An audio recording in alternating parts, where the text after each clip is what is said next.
আসসালামু আলাইকুম। লিপি কুকিং রেসিপিতে সবাইকে স্বাগতম জানিয়ে শুরু করছি আজকে রেসিপি। আজ আমি আপনাদেরকে তৈরি করে দেখাবো চটপটির জন্য তেঁতুলের টক তৈরি। এই রেসিপিটি তৈরি করা খুবই সহজ, খেতে খুবই মজার, অল্প সময়ের মধ্যে তৈরি করে নেওয়া যায়। তো চলুন দেখে নেই পুরো রেসিপিটি।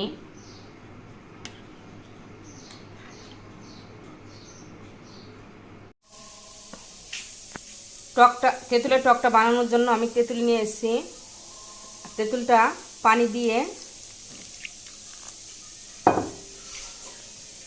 কিছুক্ষণ ভিজিয়ে রাখবো। কিছুক্ষণ ভিজিয়ে রাখার পরে হাত দিয়ে ভালো করে চটকিয়ে কাঠটা বার করে নিব। তেঁতুলের কাঠটা বের করে নিব। এভাবে হাত দিয়ে চটকিয়ে তেঁতুল থেকে তেঁতুলের কাঠটা বের করে নিব। আর এভাবে এখন চিপড়িয়ে ফেলে দিব বিচিগুলো। ভালো করে চিপড়িয়ে তেঁতুল থেকে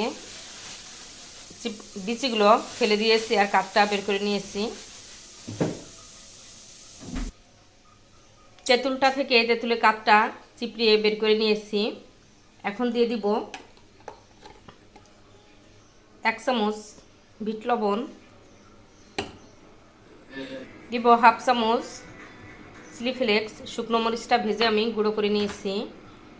দিব ভাজা জিরার গুঁড়া 1/2 চামচ, লবণ দিব 1/2 চামচ, চটপটি মশলা দিব 1 চামচ, টেস্টি সল্ট দিব 1/2 চামচ, দিব কাঁচামরিচ কুচি, দিব ধনিয়া পাতা কুচি, দিব লেবুর রসটা চিপটিয়ে দিব। আমি 1 ফালি লেবুর রস দিচ্ছি।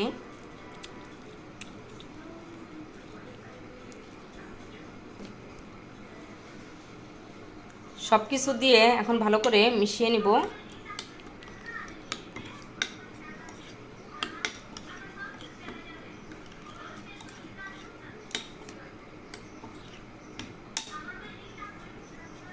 দিব চিনি 1 চামচ। তো সব কিছু দিয়ে ভালো করে মিশিয়ে নিব।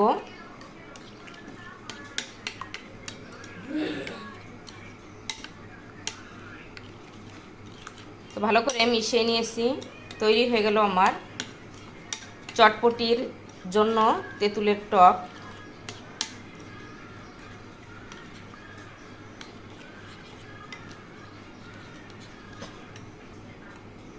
আমি 1/2 চামচ আরও 1/2 চামচ চিনি দিয়ে দিয়েছি। দিয়ে মিশিয়ে নিব। তৈরি হয়ে গেল আমার চটপটির জন্য তেঁতুলের টক তৈরি। আশা করি আমার রেসিপিটি আপনাদের কাছে ভালো লাগবে। তো আপনারা এইভাবে বাসায় চটপটির জন্য তেঁতুলের টক তৈরি করবেন। আমার রেসিপিটি যদি আপনাদের ভালো লাগে লাইক শেয়ার কমেন্টস করবেন। আপনাদের লাইক এবং কমেন্টস আমাকে অনেক উৎসাহ বাড়িয়ে দেয়। আর ভালো লাগলে ফ্যামিলি ফ্রেন্ডদের সাথে শেয়ার করবেন। আর আমার চ্যানেলটি যদি সাবস্ক্রাইব না করে থাকেন এখনই করে ফেলুন। আর হ্যাঁ, সাবস্ক্রাইব করতে ভুলবেন না। সবাই ভালো থাকবেন। নতুন নতুন রেসিপি নিয়ে আবার আপনাদের সামনে হাজির হয়ে যাব।